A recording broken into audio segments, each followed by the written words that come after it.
তেইয়ং এবং জাংকুকের অসুস্থতার ব্যাপারে তোমরা ইতিমধ্যে সবাই কম বেশি জানো। চলো আজকে এটা নিয়ে বিস্তারিত আলোচনা করা যাক।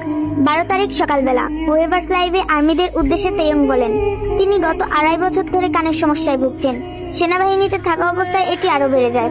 তিনি প্রথমে এটাকে স্বাভাবিক ভেবেছিলেন। বর্তমানে তার এক কানে 100% শুনলেও অন্য কানে মাত্র 30% শুনতে পায়। তিনি আরো বলেন, তার এই সমস্যার জন্য তিনি নিয়মিত চিকিৎসা নিচ্ছেন। অন্যদিকে জাংকুকের পায়ে মারাত্মক সিন ইনজুরি রয়েছে, যা যে কোনো সময় স্টক ফ্র্যাকচারে পরিণত হতে পারে।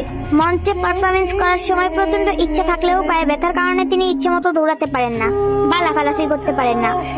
ঘন ঘন কনসার্ট ও শো থাকায় পর্যাপ্ত পরিমাণে বিশ্রামের অভাবে তা পুরোপুরি সুস্থ হয়ে ওঠার সুযোগ পাচ্ছে না।